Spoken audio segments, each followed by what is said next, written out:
people who have gathered here for the second lecture on Meghadoota to be delivered by my esteemed friend and young scholar poet Shri B.N. Shashikiran. Yesterday, he gave a beautiful introduction to Kalidasa, and then he went to the topic itself, Meghadoota, and then covered first 4 or 5 verses which deal with the actual words of the poet. And so he will be introducing the character of Yaksha, and then Yaksha takes over.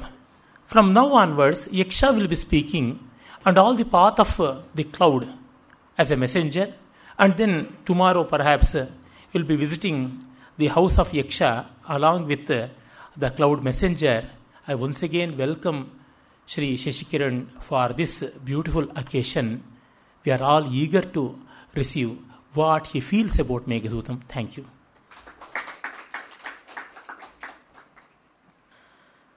Om Saktumivati Una Punanto Yatra Dhira Manasa Vachamakrata Atra Sakha Ayasakhyani Janate Bhadresham Lakshmir Nihita Dhivachi Chidanandakalam Vanim Vande Chandrakala Nairmalyataratam Yena Bimbitam Chitta Bhittishu Kalidasa Giram Saram Kalidasa Saraswati Chaturmukhothava Sakshad Vidurnanye Tumadrishaha.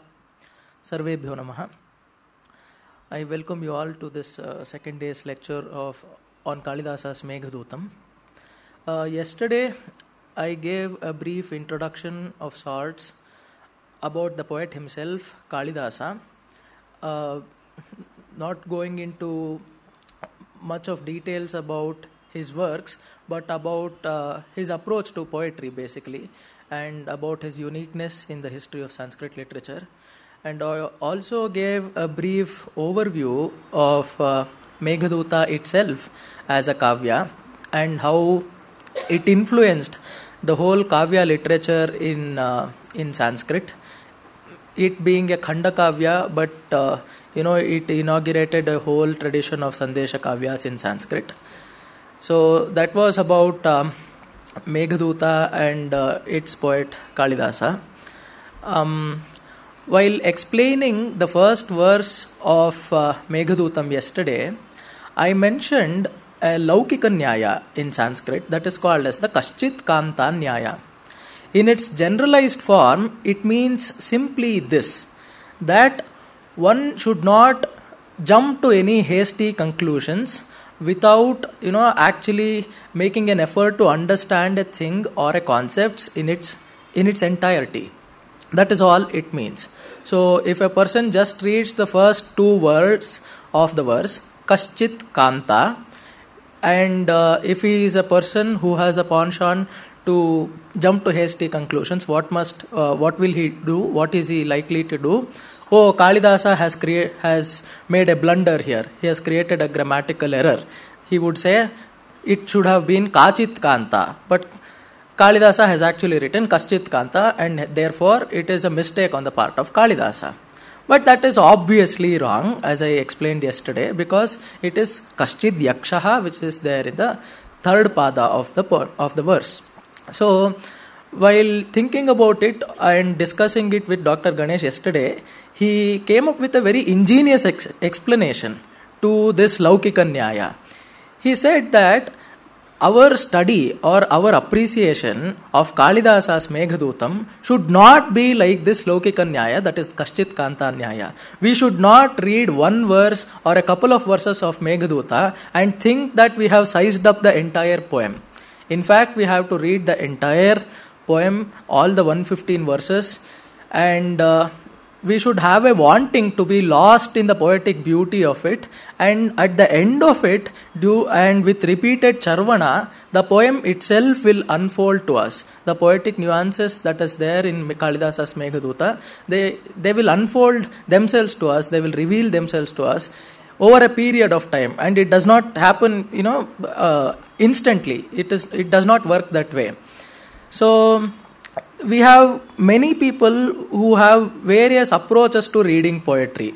Some people would think that I will read poetry. Since Meghadoota mentions many concepts about the geography of India, I will read it as a textbook of history or as a manual of geography. Is it really appropriate? Of course it is not. What is the purpose of poetry? It is enjoyment. So, is there no element of instruction in it? Of course there is. But the thing is, the two, instruction and enjoyment, in the works of great poets, they cease to have a difference. Both of them, go hand in hand. As Abhinav Gupta, the great aesthetician, says, Nachaite priti vyutpatti bhinna rupe eva dvayoho api eka vishayatvat.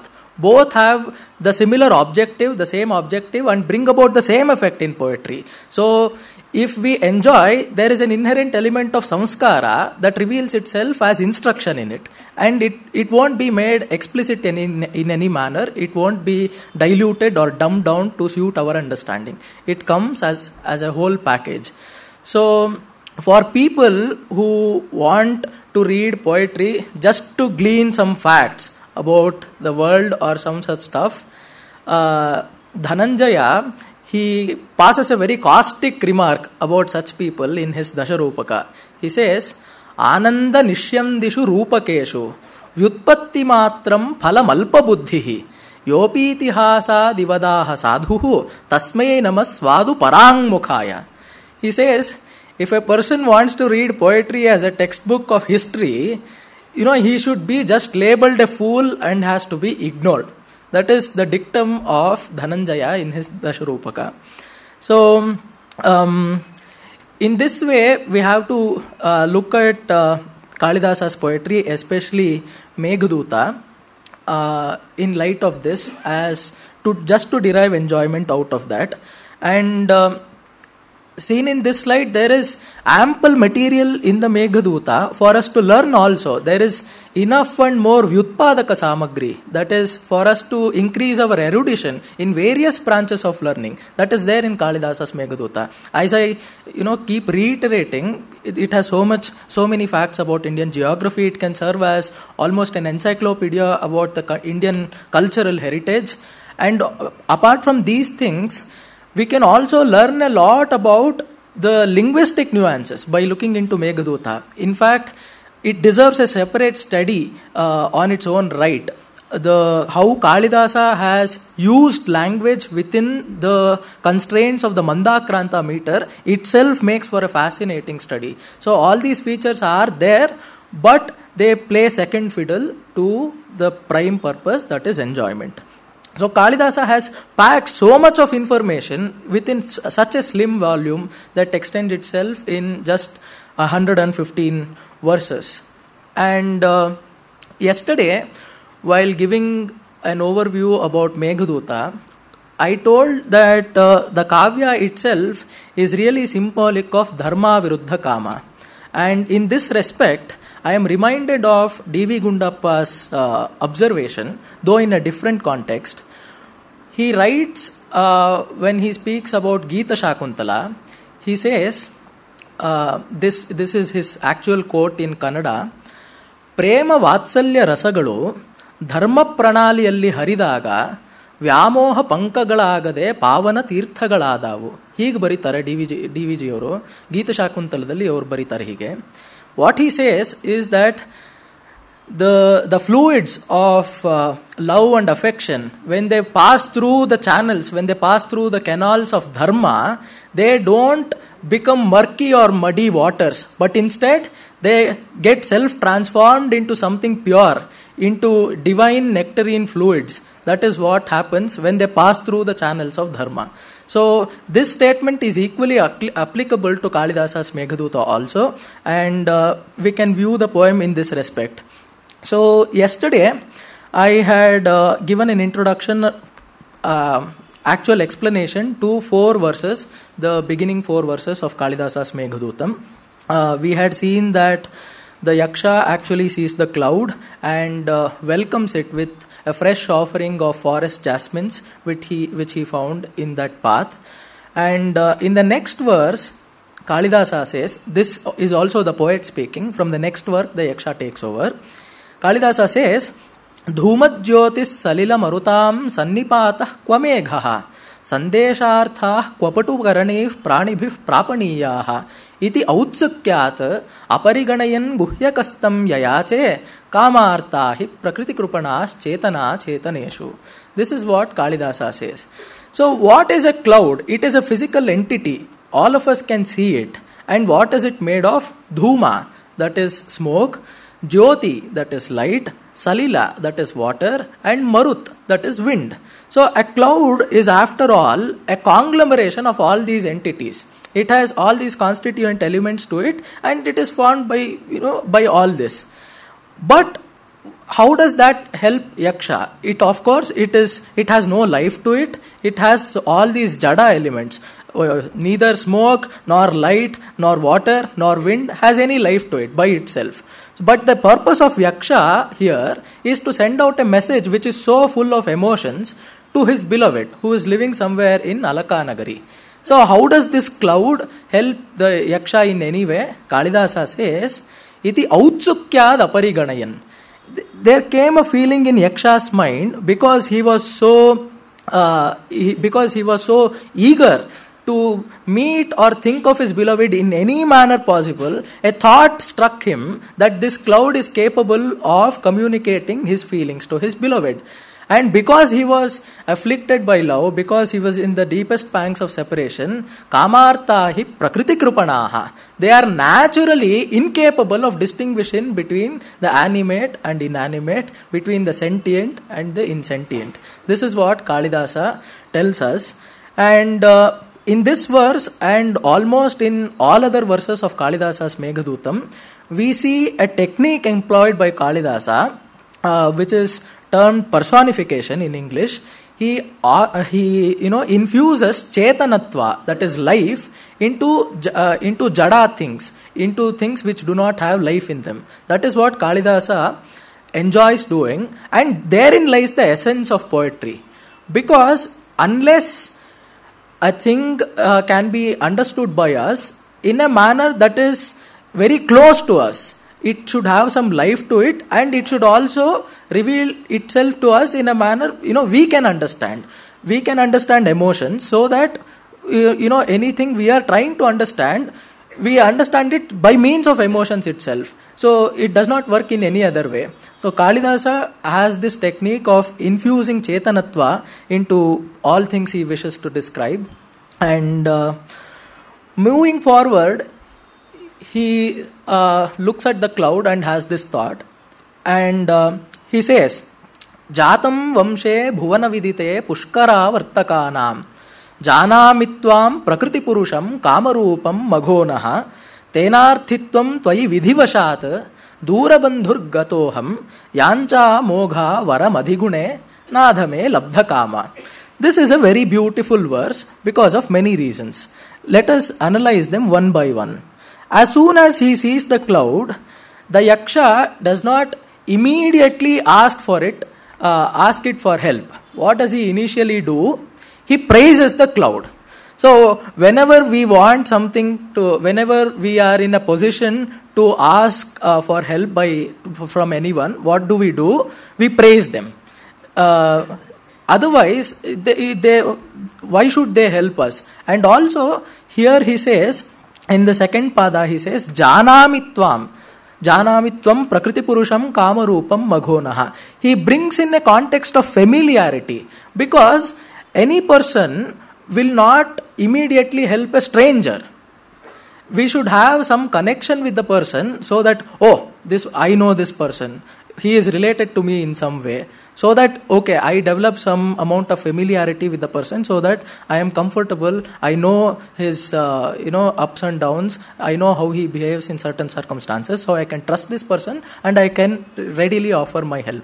That is how the general feeling goes in the Loka Vyavahara. So even here, the Yaksha first says, I know you.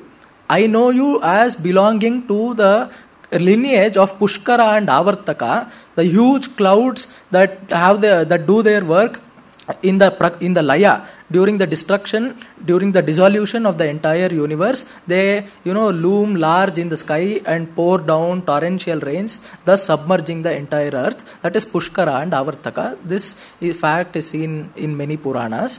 And Kalidasa says, you belong to such a great heritage, you belong to such a great lineage, and whenever we want to praise a person, what do we initially do? He says, oh, I know your father. Or there is some subtle reference, though explicit or implicit, about the lineage of that person. The praise is very intimately felt when the praise is intended at our family. We feel very happy to know that another person knows something about our family. So this is Kalidasa uses this very beautifully. And he says, Bhuvana vidite. And who does not know about your family? Everybody in the world knows about your family, and it is no strange fact that I also happen to know about you. And so, since you belong to such a great lineage, it would be natural to you to help people who are afflicted. He says, Tena arthitvam tvayi vidhivashat dura bandhur gatoham. I am separated by my beloved due to a turn of fate. It is not because of my own happening. Of course, Kalidasa says he had transgressed from his duty, but he says, Vidhivashat, I did not intend to do it, but somehow it happened so. Vidhivashat dura bandhur gatoham. And he writes a very beautiful Arthantaranyasa here. Yancha mogha varamadhigune nadhame labdha kama. He says, it is all right if we submit our desires to a person who is preeminent because of his self-earned merits. And even if that person turns down our request, does not fulfill our requests, it is all right. Than submitting our desires, our request, to a mean, to a base person who does not have any intrinsic inherent qualities in him. Even if he fulfills our desires, it really does not mean anything to us. It won't match up to the extent of requesting a great person. So why is this important? Our tradition has always ascribed the highest merit to be in the company of men of learning, of people of learning, of people of sattva. Satsanga is deeply valued in our tradition, and as goes the popular saying, Satsangati kathaya kimna karoti pumsaham. It can bestow upon us everything we wish for. And in this connection, I have to make a mention of a verse that DVG pens in his DVG quotes in his Jnapaka Chitrashale. He says, Santas sada abhigantavya yadi nopadishantyapi yastu swairakathastesham upadesha bhavantitaha. He says, we always have to make it a point to approach people of merit. And we just frequently, sada abhigantavyaha, time and again we have to approach people of learning, people of merit. Yadi nopadishantyapi, we just have to go to them. And even if they do not speak words of advice, words of counsel to us, whatever they say, whatever they speak to us, and just by observing their day-to-day activities, just by observing how they go about their daily routine, there is so much to learn. Yadi nopadishantyapi yastu swairakathastesham. Even their jalpa, even their harate becomes something of instruction to us. Upadesha bhavantitaha. So that is how DVG describes the importance of satsanga. And here Kalidasa writes this Arthantaranyasa. And I have to really say here that it is really difficult to pen Arthantaranyasas. Where a whole is justified by a part, or a part is justified by a whole. It is a technical figure of speech. If a lesser poet than Kalidasa were to write this, it would be devoid of all substance. Writing an Arthantaranyasa really necessitates the poet to have a wide lokavekshana. He has to observe the world in all its variety with a sympathetic mind. Otherwise, he cannot draw such grand generalizations about the world. It is really difficult to write such verses, and Kalidasa writes many Arthantaranyasas in Meghadoota, and each one of them is very pregnant with meaning. In fact, I have noted down almost about 10 to 12 Arthantaranyasas that are there in the course of the whole of Meghadutam. So it is a product of very delicate lokavekshana, and they give expression to things that are seemingly very simple and are also very natural. We seem to ignore them in the course of our day-to-day life. So, but that is the hallmark of a great poet. He draws our attention to things which we generally do not, lend our attention. That is great poetry, and Kalidasa does that very beautifully. And then Yaksha says, Santaptanam tvamasi sharanam tatpayoda priyayaha sandesham me hara dhanapati krodha vishleshitasya gantavyate vasati ralakanama yaksheshwaranam bahyodhyana sthita harashiras chandrika dhauta harmyaha. He says, for people who are afflicted by love, and there is a shlesha here, there is a pun here, Santaptanam tvamasi sharanam. So the cloud has a twofold purpose to fulfill here. For people afflicted by the scorching rays of the sun, they feel very happy when there are rains. They feel very cooled down by by rains. So even for people who are afflicted by the sun, the cloud itself is the sole refuge. And even for the people who are afflicted by love, who are experiencing pangs of separation, for both of them the cloud can lend a helping hand. Tatpayoda priyayaha sandesham me hara dhanapati krodha vishleshitasya. I have been banished to the earth by my master Kubera, and you have to go to my homeland, which is the Alakanagari in the Himalayas, where, as I explained yesterday, Bahyodhyana sthita harashiras chandrika dhauta harmyaha. What is interesting in this verse is how the Yaksha addresses the cloud in a step-by-step manner. He makes it so that the cloud is almost left with no reason to not support the Yaksha. He says, in the first place, he sings words of praise to the cloud. So it is already chuffed up. It is in a mood to entertain the Yaksha. It is at least, it stops on its way.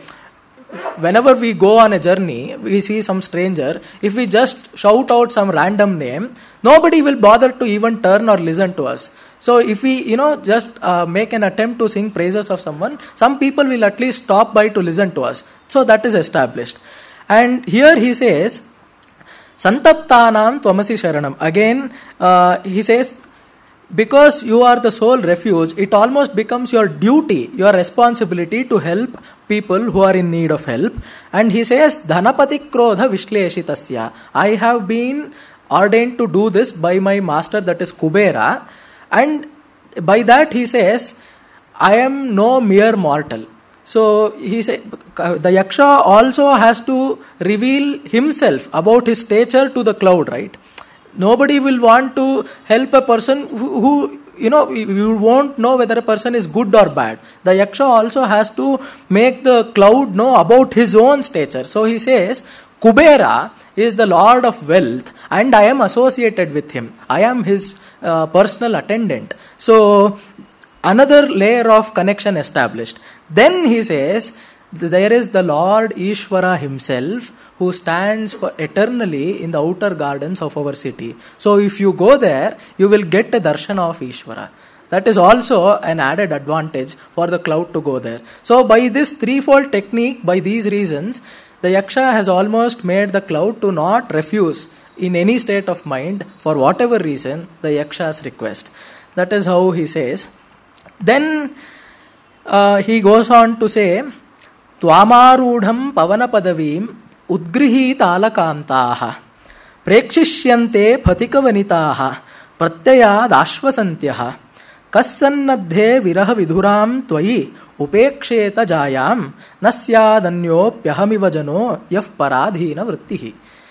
So the Yaksha says, when you ascend to the sky, pavana padavi, the path of the wind, when you embark on this journey, udgrihita alakamtaha pathikavanitaha pratyayat ashvasantyaha tvam prekshishyante.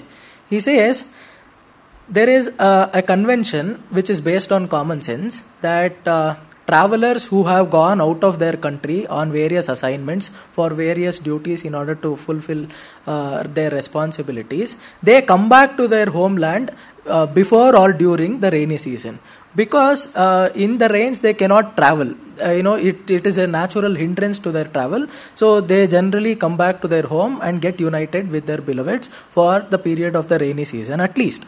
So what the Yaksha is saying here, Pathika Vanitaha, the wives of such travelers, when they see you looming large in the sky, when you ascend to the path of the wind in the sky, they look at you with cheerfulness. They are confident. They are, so much happy that, oh, the rain-bearing cloud is here. What does it mean? As I said yesterday, each person relates to this story in their own way. So how do the Pathika Vanitas relate to the cloud? For them, the sight of the cloud in the sky means that their husbands will come home. That is what it means to them. And pratyayad ashvasantyaha, they are cheered up through the confidence that their husbands, it is time to be reunited with our beloveds. They are all happy by this. And so what does this mean to the cloud? It means that it bestows happiness to so many people on its way.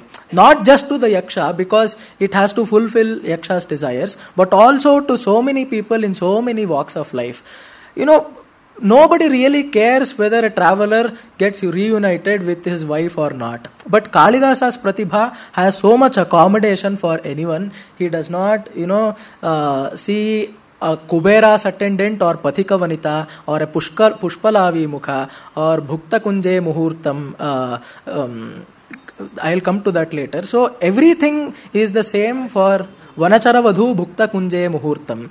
So everything is same for such a Pratibha. And he also says the Yaksha, so that is about the wives of the travelers. And what about the travelers themselves? Even when they also see the same cloud, right? So whenever they see the cloud, no person in his right frame of mind will not want to get reunited with his beloved, unless that person is dependent on some others, like me, the Yaksha says. He says, because in the very first verse he says, Dhanapati Krodha Vishleshitasya Shapena Astangamita Mahima. I have lost all my powers. So I am naturally dependent on some other person to fulfill my desires. So I am dependent on you. Please help me. That is what the Yaksha says.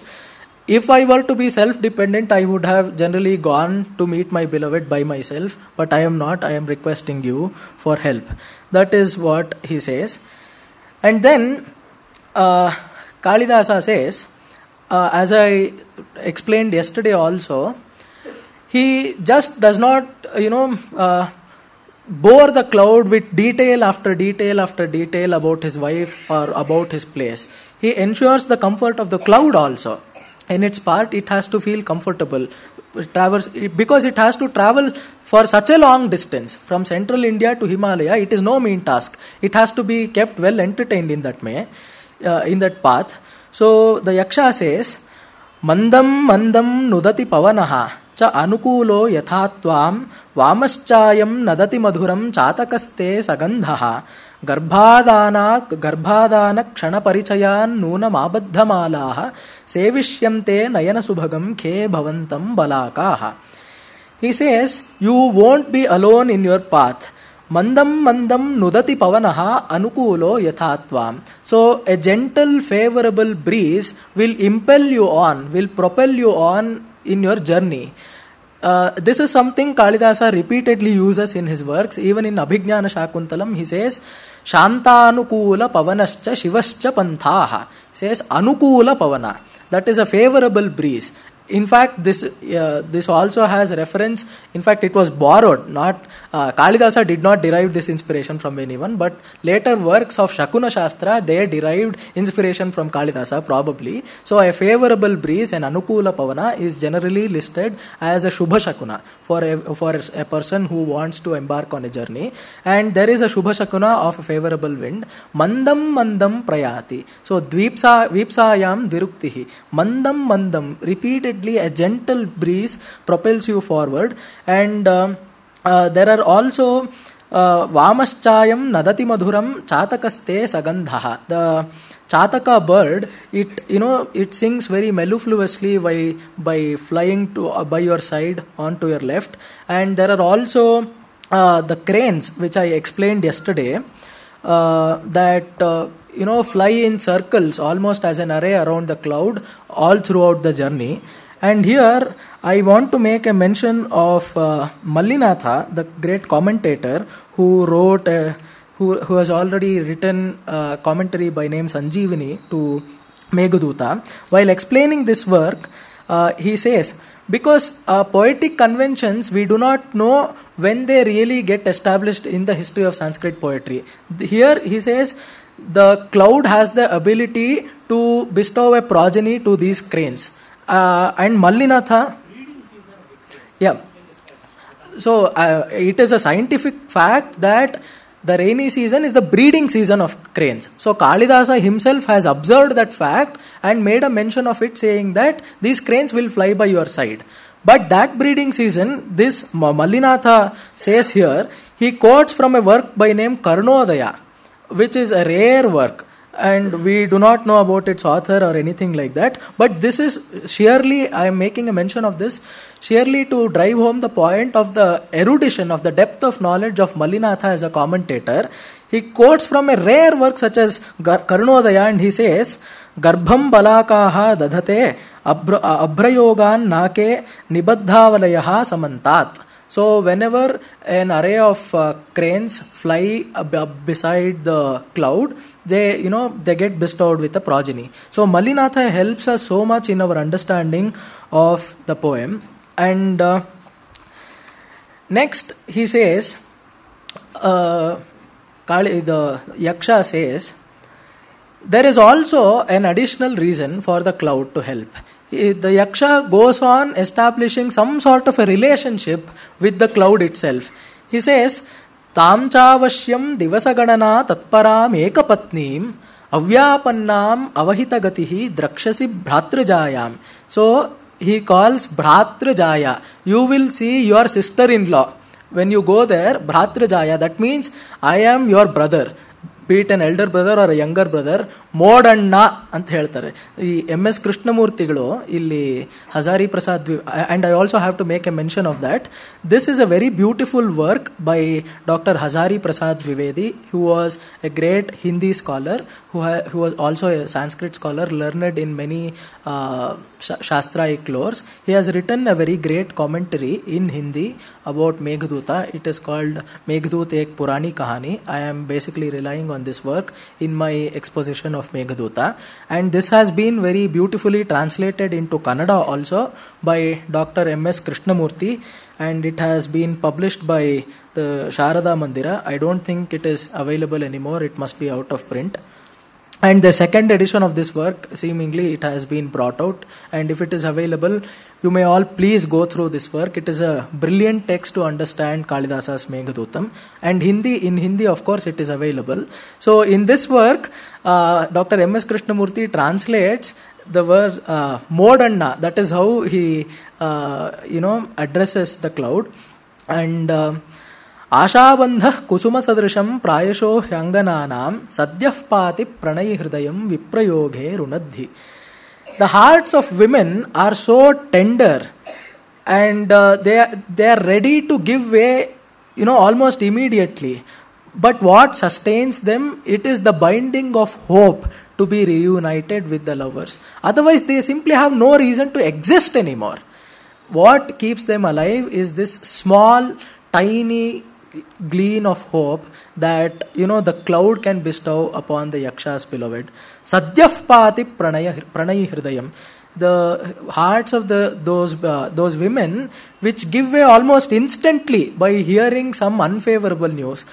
But even though the Yaksha says this as a generalization, the Yaksha has so much confidence that his beloved will be alive, because he has so much confidence in his own love and in their mutual love and regard for each other, about the depth of the relationship. He has so much confidence in that. Avashyam drakshyasi. He says, you will of course see, you will invariably see, Divasaganana tatparam ekapatnim. She is my only wife. That also speaks. So, the Divasaganana tatparam ekapatnim drakshasi bhratrujayam. That is what he says. And what is the wife of the Yaksha seen doing? She is busy counting the number of days for her beloved to return home. You will see her engaged in that activity. And this also has an additional significance in that the cloud, should not think my mission will be entirely futile. What if I go there and the wife is no more? That should also, that possibility also has to be negated. So, the Yaksha says, you will see my wife alive. Avyapannaha. And even yesterday, avyapannam avahita gatihi drakshasi bhratrujayam. Even yesterday while I spoke about the message to be delivered, avyapannah kushalam abale pruchati tvam viyuktaha. Even your husband is alive. That is the actual message to be delivered. And even at the very beginning, the Yaksha says, you will see my wife alive. So you have to... Yeah. So the meaning of Ekapatni here, I'm sorry. So the meaning of Ekapatni here is that the wife has so much of fidelity for me, so that she is a pativrata by herself, so she will be waiting to get reunited with me. That is what it means. And in your journey, the Yaksha says, Kartum yacha prabhavati mahi muchchilindhram avandhyam tachrutvate shravana subhagam garjitam manasotkaha आ कैलासात् बिसकिसलयत् छेद पाथेयवन्तः संपत्स्यन्ते नभसि भवतो राजहंसाः सहायाः. So, you will not be alone in the path of your journey, and help will come to you on its own accord. Nobody need, coax anybody to help you. I am reminded of a verse written by Ganga Devi in her Madhura Vijayam. She says, न प्रार्थनीय सत्काव्य श्रुत्यै सहृदयो जनः स्वादु पुष्प रसास्वादे कः प्रेरयति षट्पदम्. She says, connoisseurs or people with taste need not be impelled by anyone to read works of good poetry. Who asks a bee to collect nectar from flowers? It happens on its own accord. It is the job of the bee to go in search of flowers which have nectar in them. So, in a similar manner, the Rajahamsas, the swans, will help the cloud on their own accord. Help will come to you. Friends will find you. So, that is the words of assurance that the Yaksha gives the cloud. And the Yaksha says, you have the power to kartum yacha prabhavati mahi muchchilindhram avandhyam, to make the earth fertile with mushrooms. Whenever we have the first showers of rain, there sprout from the earth a whole army of mushrooms. In fact, when they burst forth simultaneously, we see as if they all, want to proclaim that the earth is not barren. Or, it is like when we picturize them, the whole army of mushrooms that, that are there, it is almost like the earth itself experiencing romancha at the, at the contact of the rains. It is like that. And so there is also some praise for the cloud here that Kalidasa says. And the Rajahamsas, they have lotus stalks in their mouth to help them, keep alive, have strength in their journey till the Kailasa, which is there in the Himalayas. They will accompany you till the end. So that is what he says. And in the next verse, he says, Aprachasva priyasakha mamum tunga malingya shailam vandyeh pumsam raghupati padeir ankitam mekhalaso Kale kale bhavati bhavato yasya sanyogametya snehavyaktischira virahajam munchato bashpa mushnam. This is an extraordinarily beautiful verse. So the poet, the Yaksha, asks the cloud to part with the hill, that is the Tunga. And there is aprachasva, bid farewell to it. Bhavantam aprache is a very idiomatic expression to bid farewell, to ask for acceptance, to retire from a person. The actual way to communicate that is bhavantam aham aprache. I will take leave of you. That is the exact translation of that. Priyasakhamamum tunga malingya shailam. You embrace this cloud for a moment and bid farewell to it. He is your good friend. And how does the hill react to the departure, to the parting with the cloud? We all know that the entire earth gets very much heated up by the sweltering heat during summer. And whenever there is the first showers of rain, hot vapors emanate from the earth upon first contact. And those hot vapors, Kalidasa likens them to the hot tears that, the mountain, tears of the mountain because of separation from the cloud. So you both have such a deep friendship that it is not at all easy. It is not a pleasant thing to part with your friendship. So, and he says that that mountain, Raghupati Padai Rankitam Mekhalaso, it is dotted by the divine footprints of Rama. So there is again an element of punya in this. And Kale Kale Bhavati Bhavato Yasya Sanyoga Metya. And the Swarasya here is that time and again, during every season, the cloud, you and the mountain part ways.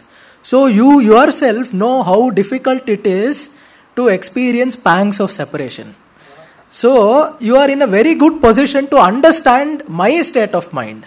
So if a person who is really not experienced any separation himself, how would he have that samana adhikaranya? How would we have that compassion to relate to a person who is experiencing the deepest pangs of separation? That is how Kalidasa writes. Every poem of Kalidasa's Meghadutam has so much Dhvani Parampara in them. This is what distinguishes a work of Shastra from a work of Kavya. If it is a work of Shastra, we can, develop some authority on it by memorizing it, by getting to know the logical sequence of its arguments and in many such ways.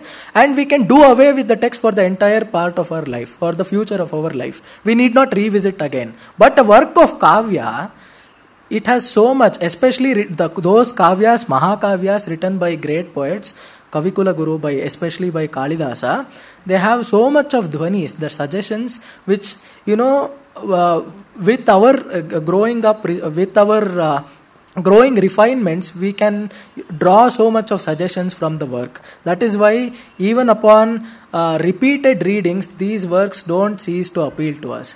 That is, the greatest hallmark of poetry.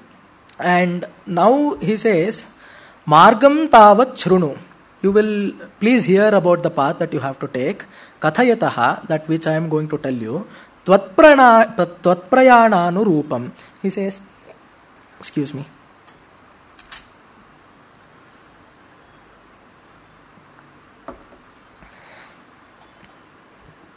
Tvatprayananu rupam. So it is a path that is suited to your journey. It is not something ill-suited to you. Sandesham me tadanu jalada shroshesi shrotrapeyam. So first get to know about the path you have to take, because the cloud should not be left with any amount of speculation. It should not be in any state of agitation regarding its journey. I have to travel for so long. How should I plan? There should not be any amount of any details which is missed. Because it is very hard to get lost on the way. If the path is not if the path is not outlined in a detailed manner, the cloud can always get lost in the way. That does not serve the purpose of Yaksha. So he says, please listen to the path which is favorable to you, and then later you are going to hear the actual message, Shroshyasi Shrotrapeyam, which is also agreeable to you, which is also, you would like to hear it. Khinna khinna shikharishu padam yasya gantasi yatra kshinah kshinah parilaghupayas srotasam chopabhujya. And he also says, he ensures the comfort of the cloud, and he says, whenever you grow tired, as I explained this verse yesterday, whenever you grow tired in the path of your journey, you can always rest on mountain tops of various mountains that you are going to encounter on your way, and you can rest atop them for a moment and get replenished, get re-energized, and then again resume on your journey. And the purpose of the cloud is to give down rains. There is no other thing for it to do. So whenever you give down rains and grow feeble, you can also drink from the various waters of various rivers and get filled up again, develop some energy and progress. And here he says, again I would like to quote Mallinatha here. Parilaghupayaha, Mallinatha explains it as not heavy water. It is water that is potable. So even for a cloud, Kalidasa or the Yaksha does not make it some water that is not potable. It is not just for human beings that we have some RO purified water. What is there to the cloud? Does it have some purifier there in the river? There is no such thing. But he says, Parilaghupayaha, Srotasam Chopabhujya. And the construction of this verse itself is so beautiful, and how Kalidasa has felicitously used Mandakranta meter. Khinna khinnaha shikarishu padam yasya gantasi yatra. So the usage, he has used the same words twice. Khinna khinnaha, and he says kshina kshinaha. Whenever you happen to grow feeble, or whenever you feel thirsty, you can do this. Generally, punarukti is considered a dosha in poetry. Repeating a word or repeating a situation, repeating the same emotion is considered a blemish, a dosha in poetry. But when it is conducive to the rasa that is being portrayed, there is no dosha. If there is auchitya, if there is appropriateness to it, the dosha ceases to exist and it metamorphosizes into guna, that is a quality. That is about this verse. And then he says, Adre shrungam harati pavanaha kimsvidit bhihi društotsahaha chakita chakitam mugdha sigdhanganabihi sthanad asmat sarasa nichulat utpato dangmukhakam dignaganam pathipariharan sthula hastavalepan. He says, when you soar high into the sky, with your face turned into the northern direction because you are northbound, that is where the Alaka Nagari is, you will be looked upon by simple-minded wives of Siddhas, Mugdha Sigdhanganabihi. They are very innocent. They will look up into the sky. What for? Whether to see Adre shrungam harati pavanaha kim svidit yunmukhi bihi. They fear as though if there is a gushing blow of wind, whether it is taking away the peaks of mountains itself. So the innocent wives of Siddhas, they are looking up as if to see the wind is taking away the peaks of the mountains, and you have to travel from this place which is filled with sarasa nichulas, that is a variety of cane, and you also have to avoid in your way the trunks of the elephants that hold up the earth in 8 directions. Dingnaga or Diggaja, as we all know, Pathi Pariharan, you have to avoid in your way. Sthula Hasta Avalepan, the trunks of those elephants, they are flailing in all directions. So please be careful, don't get busted by them. That is what he says. And there is also another way to interpret this verse, as many commentators like Mallinatha do. Dingnaga was supposed to be, was a historical person. He was a Buddhist scholar who authored many works like Hastabala Prakarana and Mushti Prakarana, as Dr. Hazari Prasad Dwivedi mentions in his work. And he had hurled some allegations, he had leveled some criticisms against Kalidasa, apparently. So, scholars opine that Nichula was a classmate of Kalidasa, and he explained away all the doshas that Dingnaga had unfavorably criticized Kalidasa's works for. So from this place, you avoid Dingnaga, the Buddhist scholar, in your way, and proceed onward in your journey. That is another interpolation. It is not important, but the commentator makes a mention of it, and it might serve some historical purpose. That is why I make a mention of it. And then he says, the cloud sees a beautiful rainbow that is emerging from a Valmika, from an anthill. It is a poetic convention in Sanskrit literature to think of rainbows as having emerged from anthills. Rainbows emerge from anthills. That is a poetic convention in Sanskrit. And the Yaksha says, Ratnachaya Vyatikaraiva Prekshametat Purastat Valmikagrat Prabhavati Dhanuh Khanda Makhandalasya Yena Shyamam Vapuratitaram Kanti Mapatsyatate Barheneva Spurita Ruchina Gopaveshasya Vishnoho.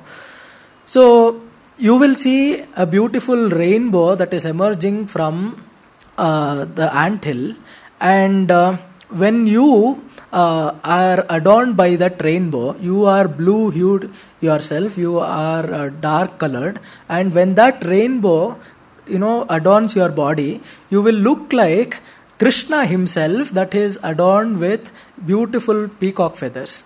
As we all know, peacock feathers are multicolored, and Krishna was dark, of a dark complexion. So the cloud, it is so beautifully matched. And Ratnachaya Vyatikaraiva. So how was the rainbow? It was very attractive, like an intermingling of resplendent gems that were multicolored. That is how the Yaksha describes the rainbow. And while explaining this verse, in one of the avadhanas, Dr. Ganesh came up with a beautiful suggestion that is evident from this verse.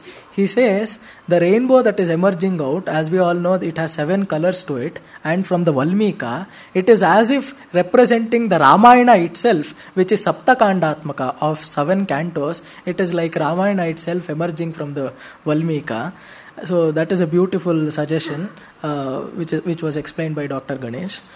And in the next verse, the Yaksha says, Tvayayattam krishiphalamiti bhruvilasana bhijnaihi pritisnigdhair janapadavadhu lochaneif piyamanaha sadya sirotkashana surabhik kshetra maruhya malam kinchit paschad vraja laghugatihi bhuya evottarena.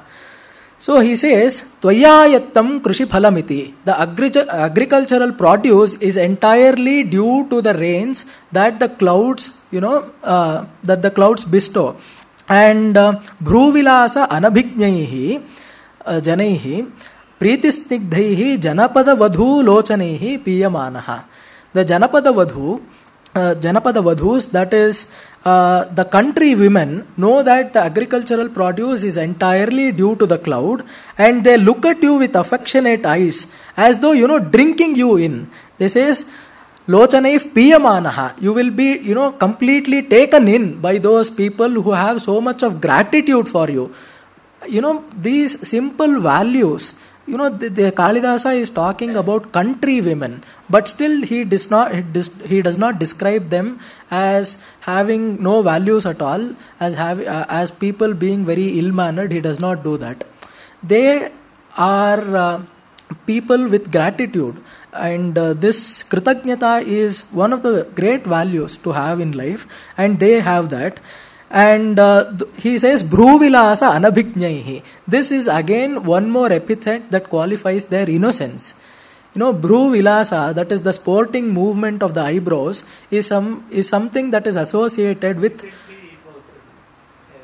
Exactly. So recently it went viral on the internet. A certain girl from Kerala by name Priya Warrior, she supposedly acted in some movie and became very popular because of her movements of her eyebrows. So Bhruvilasa anabhignaihi these poor women of the countryside are not acquainted with such skills at all. They do not want to show themselves off. They don't have anything to flaunt. They do not have a mind to show off. They are innocent, but still they have so much of gratitude for you. And how are those fields? They are fragrant on account of the ground being freshly turned up by the plows. This is a very beautiful expression, and the way Kalidasa has expressed itself is very beautiful. Sadyas sirot kashana surabhi.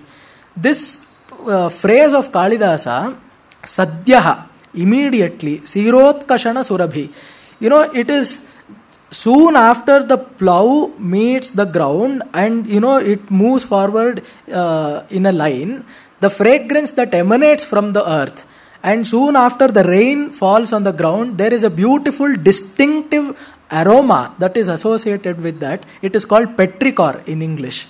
So that aroma is mixed with this ground, and you will get to experience all of that. You will get to experience your sense organs will be satiated. You will get to experience that fragrance, and then you will get to experience some gratitude also.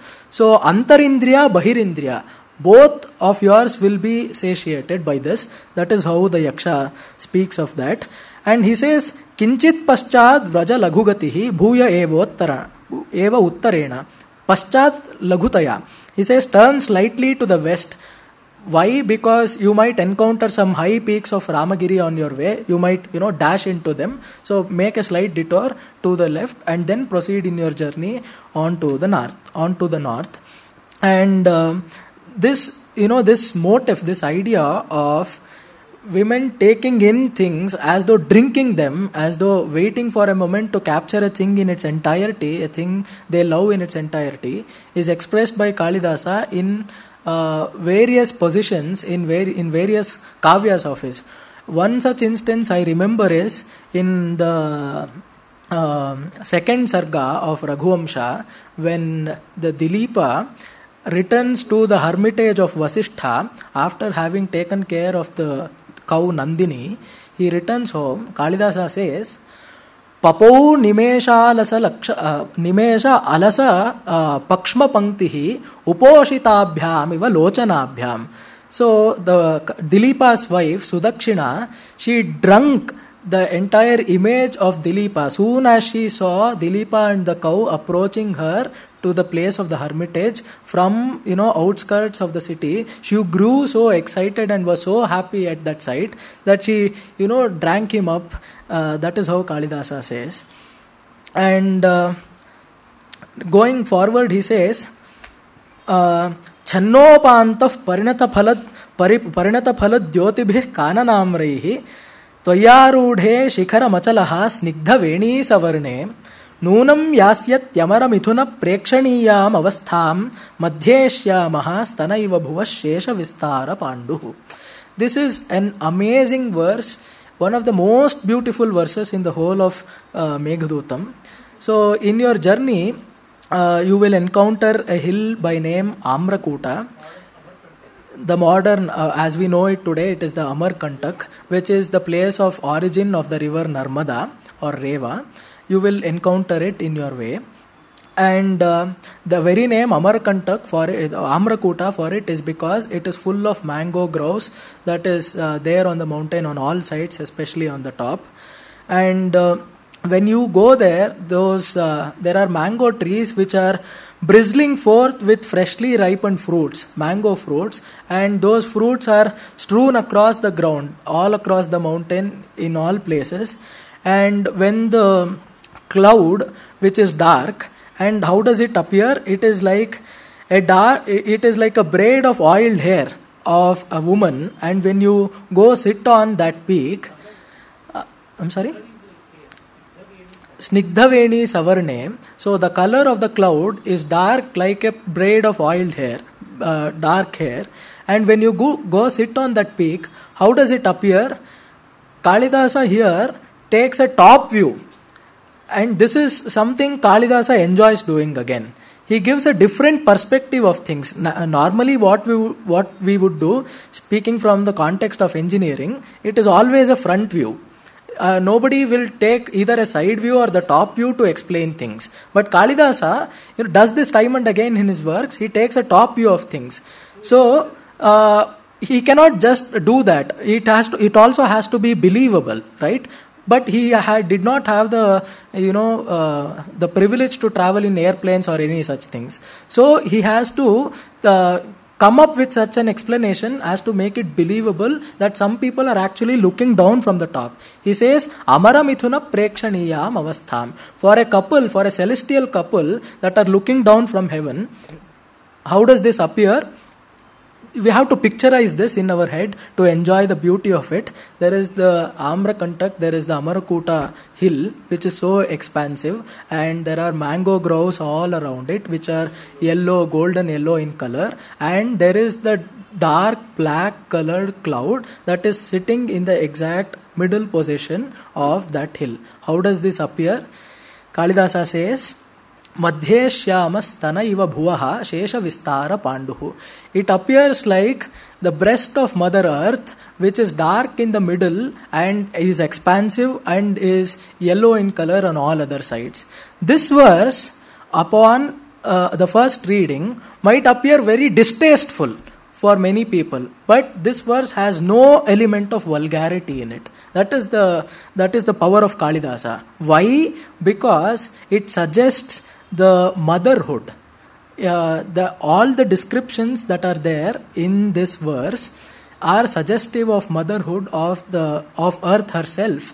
So, when a woman becomes capable of delivering a child, this is how she appears. That is what Kalidasa says.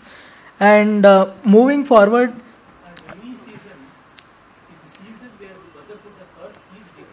Exactly. So, and the rainy season, Dr. Ganesh says, is a time where the motherhood of the earth is declared to everyone. That is why he says, Kalidasa says some verses before, Uchchilindram Avandhyam. As I said, they are, almost declaring that the earth is not barren. Even this suggests the same emotion.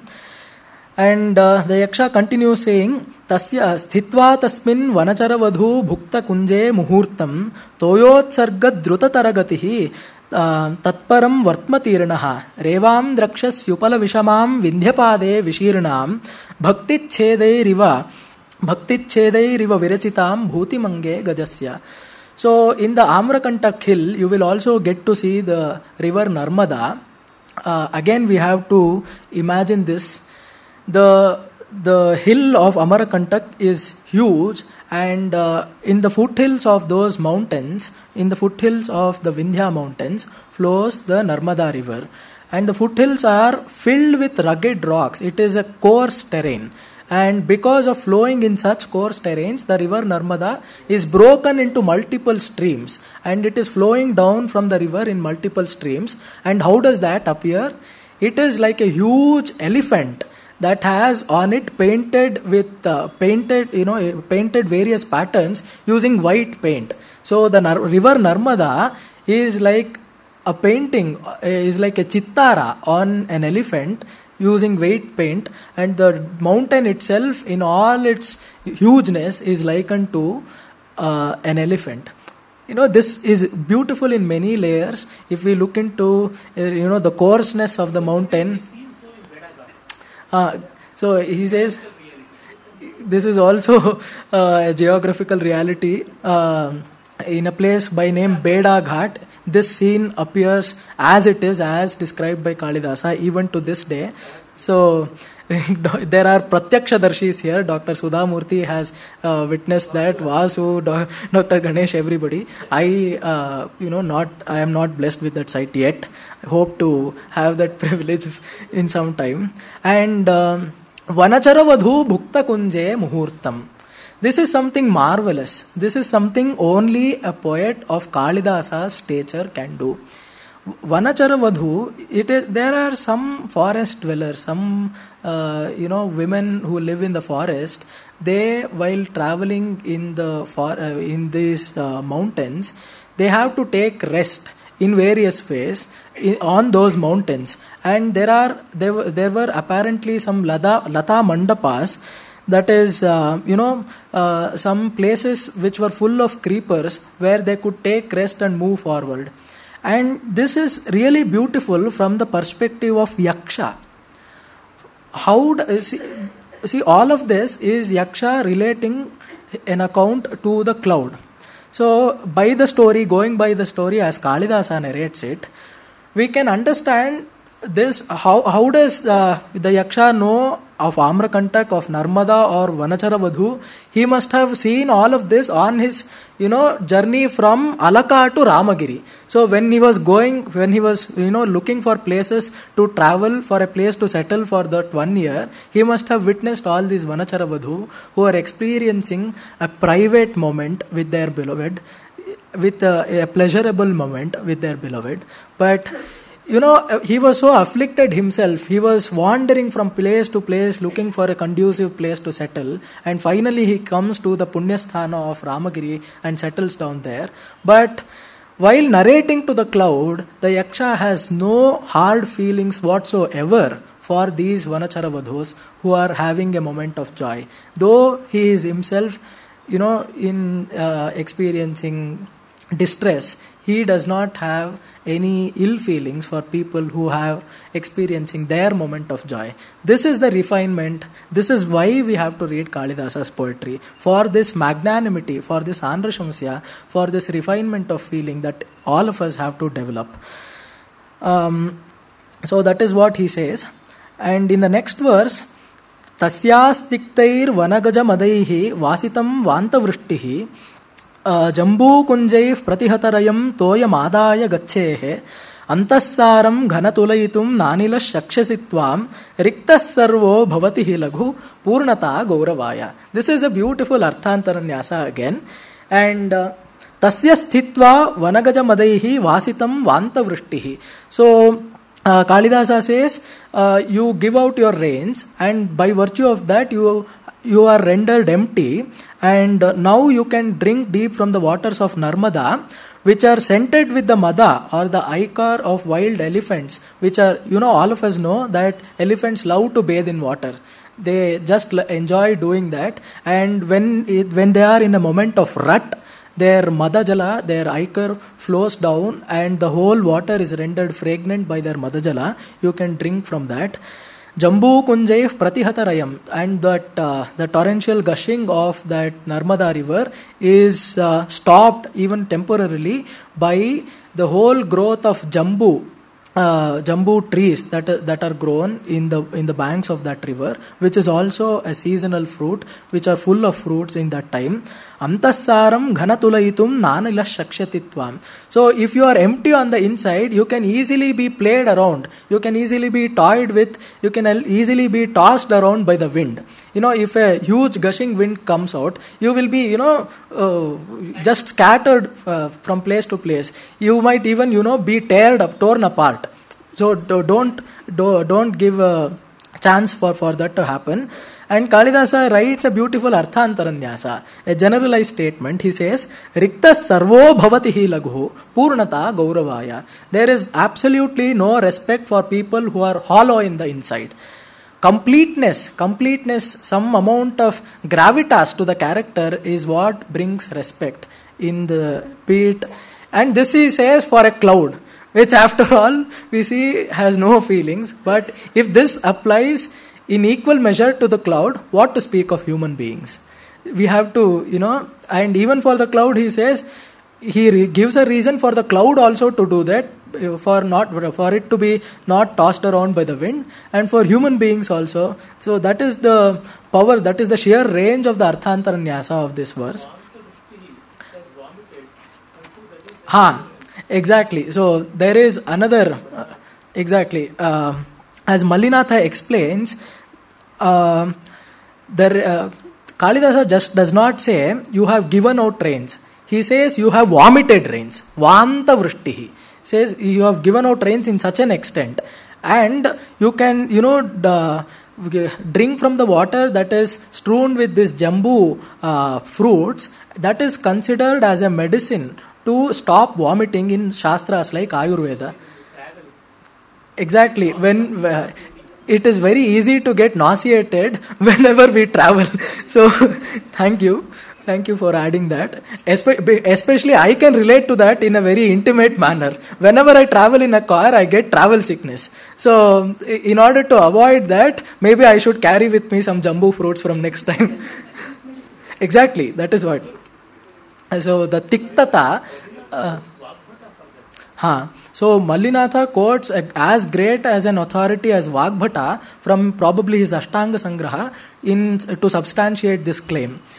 That was about that.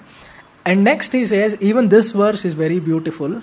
On the path, while even before reaching the country of Dasharna, he says, Nipam drishtva harita kapisham kesarai ardharudhaihi avirbhuta prathama mukulaha kandalis chanukacham jagdhvaranye shvadhika surabhim gandham agraya chorvyaha sarangaste jala lavamuchaha suchayishyanti margam. This, just this one phrase, Nipam drishtva harita kapisham kesarai ardharudhaihi. This is enough to secure for Kalidasa as the greatest poet of all times in Sanskrit literature. Harita Kapisham, he says, which the color of the Kadamba flowers. Kadamba is a very beautiful flower. It is almost spherical in shape, and it has almost a saffron or orangish brown in color. It is like that, and all its buds are said to burst forth simultaneously, and one by one, not simultaneously, sorry, one by one, those birds all across the flower almost has a radial symmetry to it. It is a spherical flower, and this has given rise to a Laukika Nyaya, a maxim in Sanskrit, Kadamba Koraka Nyaya.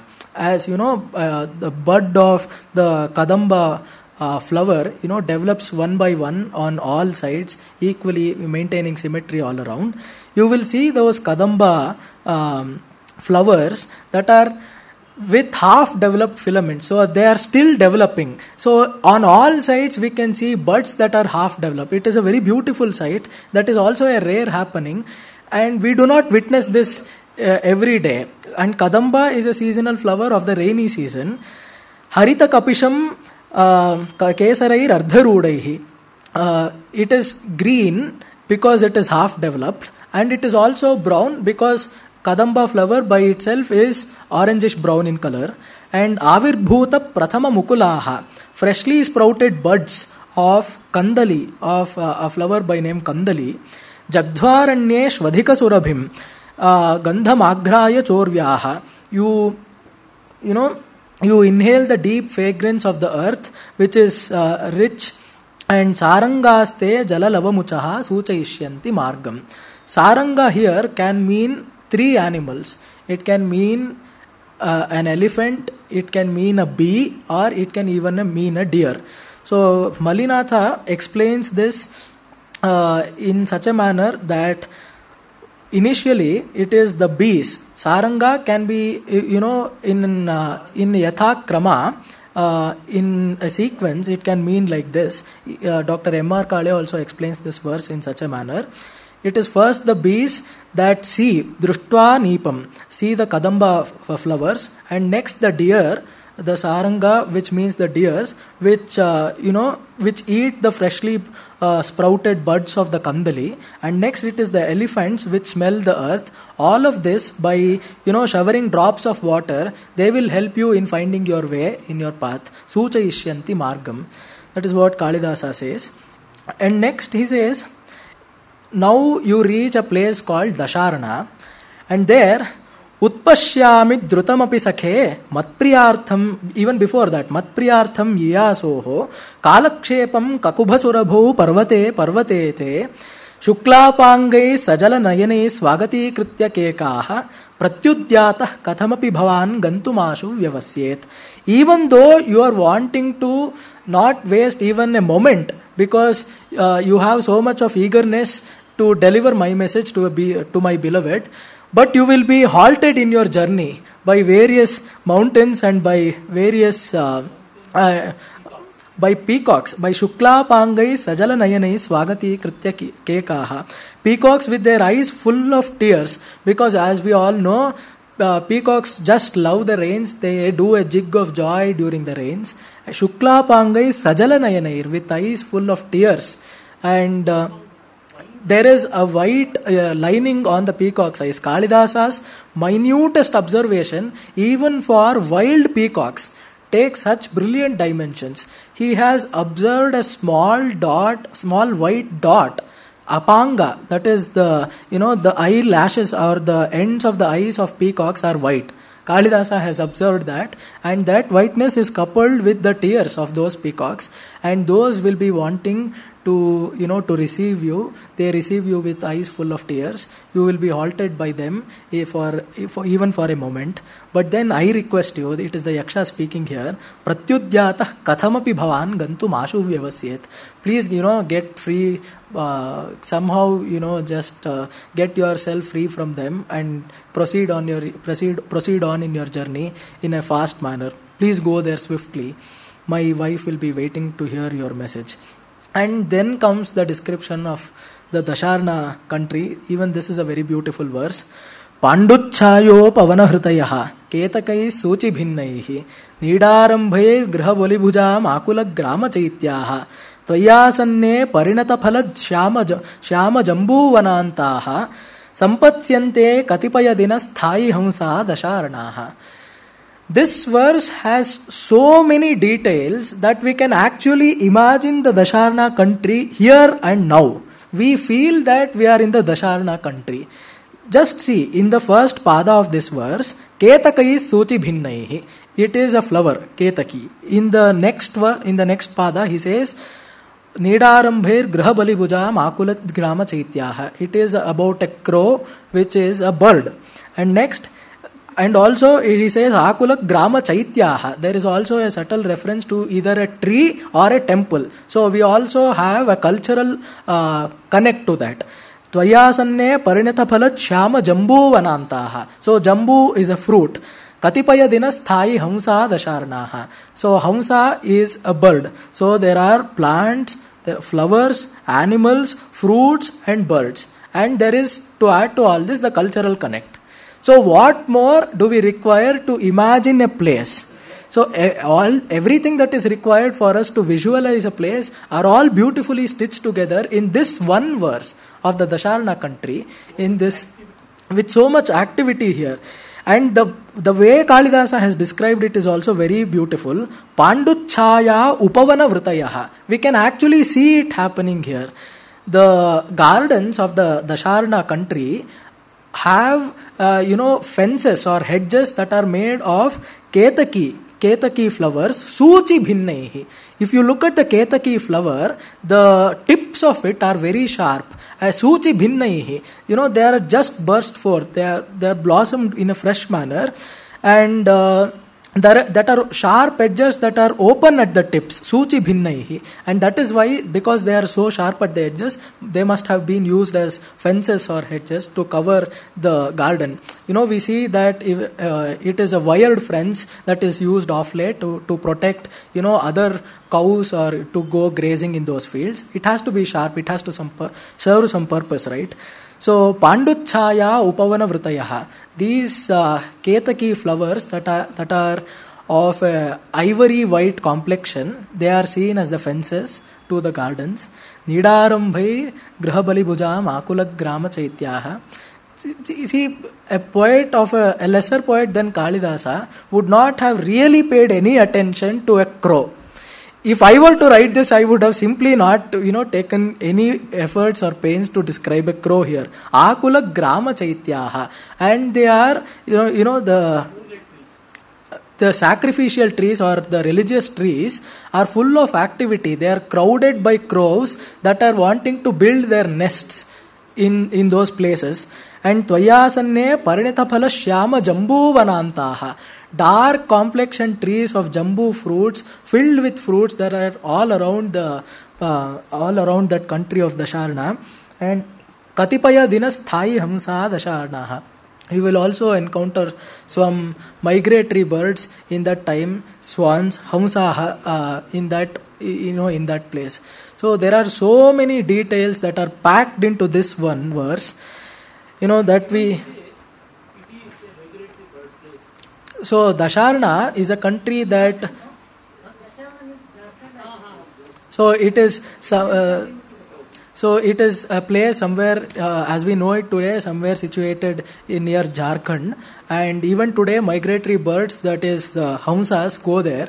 And so Kalidasa, though, he is writing poetry, is so much close to reality, as I said yesterday. He never, does unrealistic descriptions, but still there is a beautiful poetic touch to every description of his. That is his uniqueness.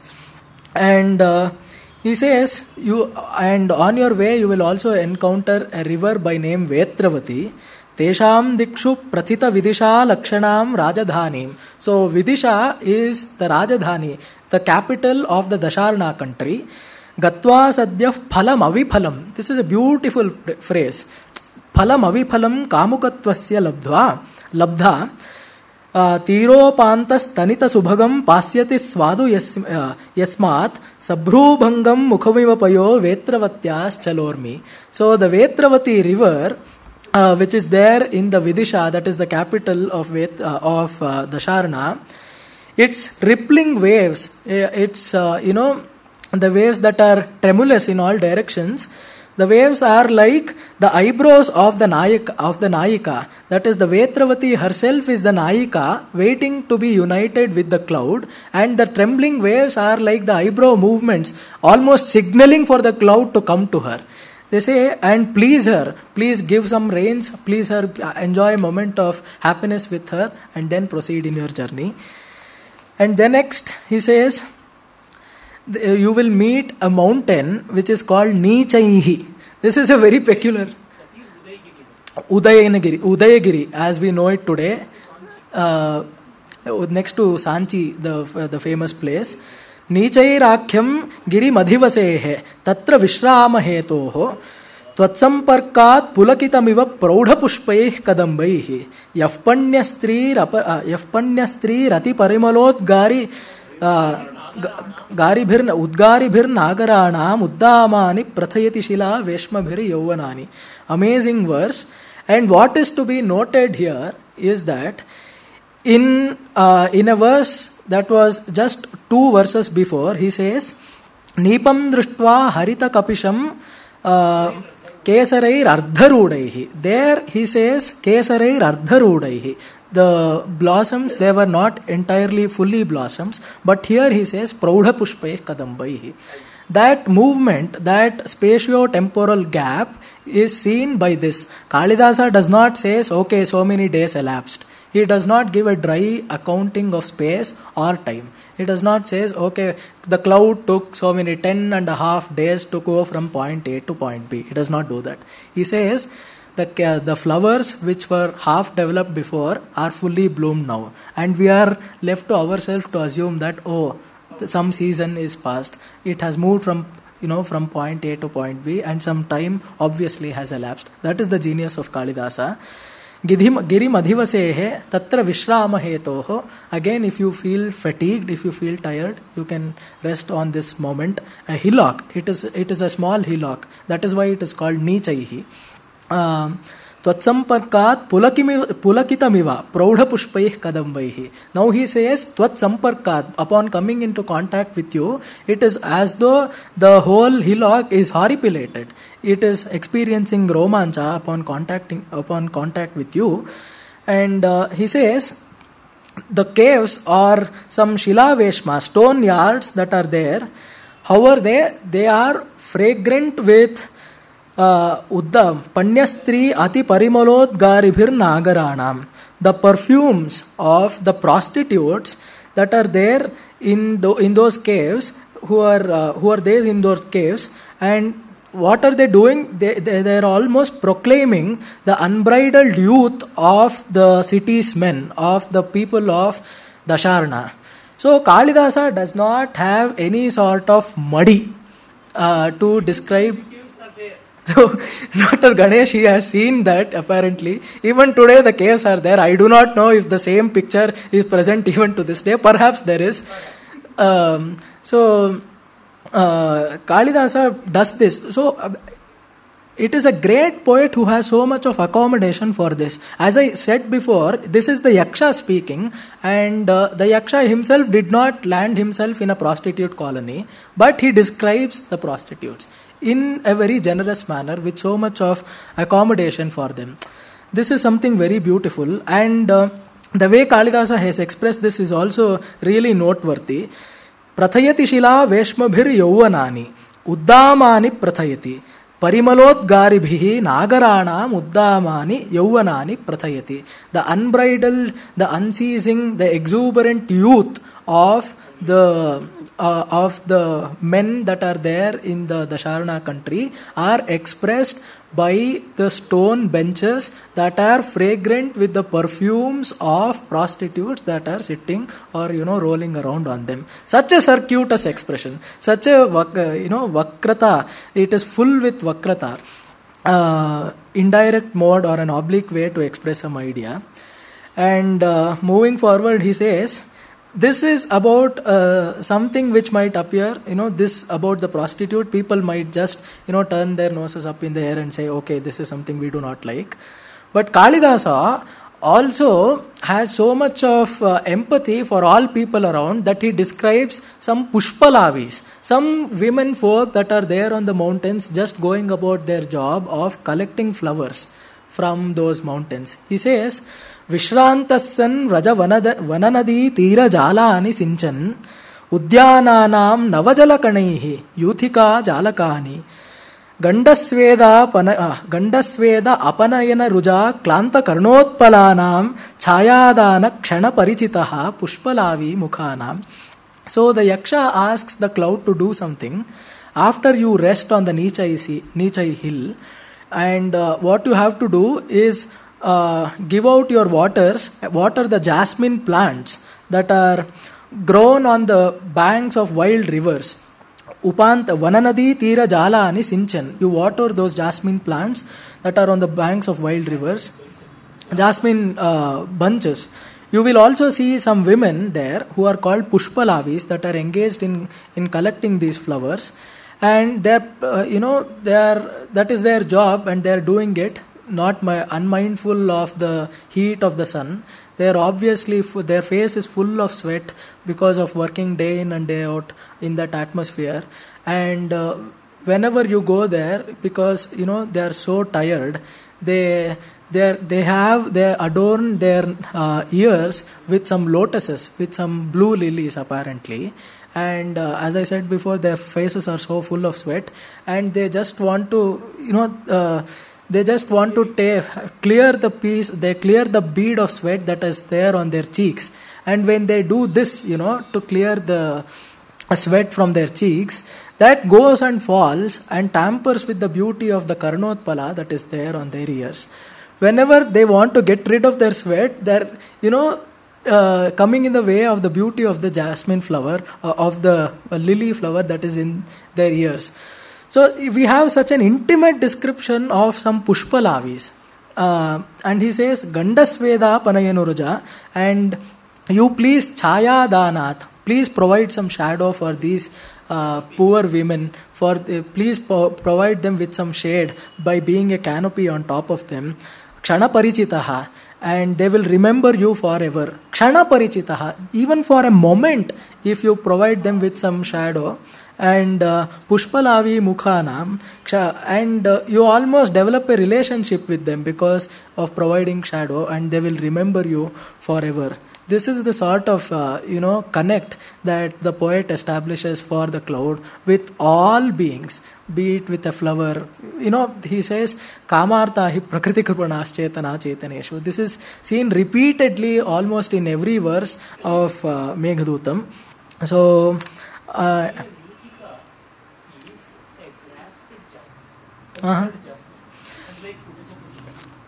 So there is one another I did not know that. Thank you for telling me. So Yuthika Jalakani, as Kalidasa explained it, Dr. Ganesh says, it is a crafted jasmine which is cultured, unlike Sab Pratyagre Kutaja Kusumaihi that was there in the first verse, that was natural, which was available to the Yaksha, the wild jasmine flowers.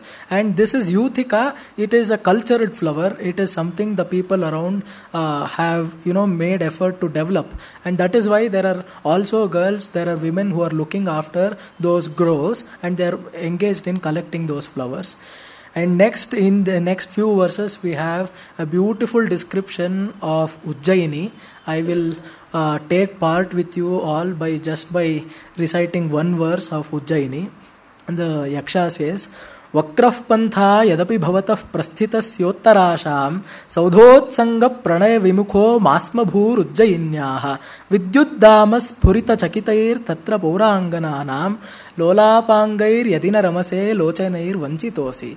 This is Kalidasa's immense love and his immense connect with his motherland, that is Ujjaini, he says.